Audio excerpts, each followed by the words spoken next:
अस्सलाम वालेकुम दोस्तों, आज की इस वीडियो हम डिस्कस करेंगे digital zoom versus optical zoom, या फिर कौन सा जूम बेहतर होता है या ऑप्टिकल और डिजिटल जूम में डिफरेंस क्या है। आपने बहुत बार सुना होगा आजकल जो मोबाइल हैं वहाँ पे भी आपको नज़र आता होगा डिजिटल जूम या ऑप्टिकल जूम, या ये मोबाइल जो है 2x ऑप्टिकल जूम दे रहा है, 5x दे रहा है, या फिर आपको ये मोबाइल जो है ना 10x डिजिटल जूम दे रहा है, या फिर ये कैमरा आपको 50x डिजिटल जूम दे रहा है। तो आप कंफ्यूज होंगे कि ये ऑप्टिकल जूम क्या है या डिजिटल जूम क्या है, या फिर इन दोनों में फ़र्क क्या है। तो दोस्तों सबसे पहले हम शुरू करते हैं ऑप्टिकल जूम से। जो ऑप्टिकल जूम है उसका जो ऑप्टिकल है लफ्ज़ ऑप्टिक्स से निकला है, जिसका मानी लेंस है, यानी कि जो कैमरे के लेंस होते हैं उसके ज़रिए आपको ऑप्टिकल जूम मिलता है। अब ऑप्टिकल जूम कैसे होता है मैं आपको बता देता हूँ कि जो कैमरे के लेंस हैं उसके अंदर जो है ना कुछ लेंस लगे होते हैं। उस लेंस के दरमियान जो लेंथ होती है उसे हम फोकल लेंथ कहते हैं। अगर आप फोकल लेंथ बढ़ाएंगे तो आपके जो कैमरे का लेंस है का जूम है वो ज़्यादा बढ़ता जाएगा और आपको जो है ना इमेज जो है ना क्लियर आएगी और वाज़ेह इमेज आएगी। अगर आप कोई ऑब्जेक्ट को फोकस करना चाहें तो वो ऑब्जेक्ट आपके कैमरे में बिल्कुल परफेक्ट फोकस हो जाएगा। फोकल लेंथ यूज़ करने का, यानी कि आपको ये कह सकता हूँ ऑप्टिकल जो जूम है वो यूज़ करने का फ़ायदा ये है कि आपकी जो है ना इमेज क्वालिटी डिस्टर्ब नहीं होगी। लेकिन अगर आप यूज़ करते हैं इसके मुकाबले में, अगर आप डिजिटल जूम की बात करते हैं तो डिजिटल जूम कोई ख़ास अगर आप कहें तो कोई जूम नहीं है। डिजिटल जूम सिर्फ एक इस्तिलाह है, या फिर आप कह सकते हैं कि एक आम सी बात है, लोगों को बेवकूफ़ बनाने की कोशिश है कंपनियों की कि वो आपको डिजिटल जूम दे रहे हैं। डिजिटल जूम करता क्या है कि जो भी आपकी इमेज होती है उसका जो कुछ हिस्सा क्रॉप कर देता है और क्रॉप करने के बाद वो हिस्सा जो है ना पूरी इमेज के फ्रेम में फिट कर देता है।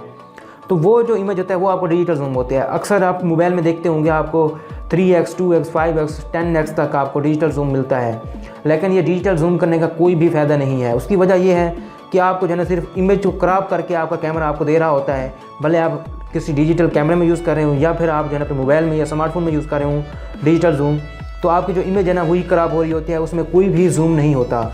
आप अगर जूम हासिल करना चाहते हैं किसी भी कैमरे का या फिर किसी भी पिक्चर को डिजिटल जूम है, तो आप किसी भी सॉफ्टवेयर में जाके, जिस तरह हम मोबाइल में जो है ना स्क्रीन को ऐसे जूम करते हैं तो इमेज बड़ी हो जाती है, तो आप जो है ना वही आपको डिजिटल जूम होता है। और ये कोई डिजिटल जूम नहीं होता, बल्कि सिर्फ एक नाम है जो आपको डिजिटल जूम कहा जाता है। दूसरी तरफ जो ऑप्टिकल जूम है वो होता है ओरिजिनल जूम, जो कि आपको कैमरे की तरफ से मिलता है, कैमरे के लेंस की वजह से मिलता है। ऑप्टिकल जूम जो कैलकुलेट करने का जो है ना एक सिंपल सा और आसान सा मेथड है।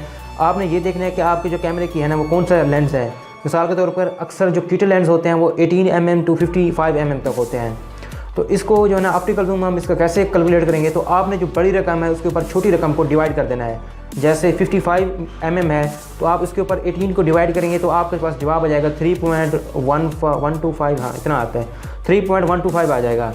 3.125 राउंड अबाउट 3 बनता है। तो आपको यहाँ पे ऑप्टिकल जूम मिल रहा है 3 का। अब कुछ लेंस ऐसे होते हैं जहाँ पे आपको मिल रहा होता है 55 to 135। तो अब आप 55 को डिवाइड करें 135 के ऊपर, जो आपका जवाब होगा वो आपके पास होगा ऑप्टिकल जूम।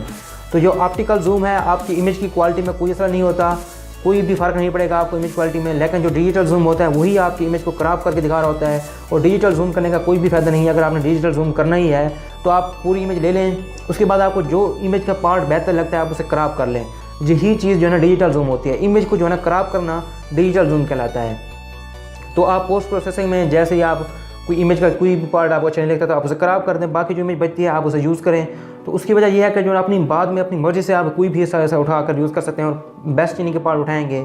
लेकिन जब आप खींच रहे हो उस वक्त आप डिजिटल जूम कर रहे हो तो उस वक्त जो है ना आपको कुछ हिस्सा सही हो सकता है कि ना आए, और उसी दौरान जो है ना आपको जो कैमरे की क्वालिटी है वो भी अच्छी नज़र नहीं आ रही। तो उसकी वजह यह है कि आपको जो डिजिटल जूम है वो आपकी इमेज क्योंकि क्रॉप करके दिखा रहा होता है, तो उस वक्त आपके जो पिक्सल हैं वो पड़ जाते हैं और आपकी जो इमेज है वो नॉइज़ी हो जाती है। तो उम्मीद करता हूं दोस्तों आपको आज की जो वीडियो है पसंद आई होगी और आपका ऑप्टिकल और डिजिटल जूम की वजह से जो भी सवाल होगा क्लियर हो चुका होगा। वीडियो देखने के लिए थैंक यू। अगर आपने मेरे चैनल सब्सक्राइब नहीं किया हुआ तो इसे सब्सक्राइब करें ताकि मैं इस तरह आपके लिए मज़ीद वीडियोज़ लाता रहूं।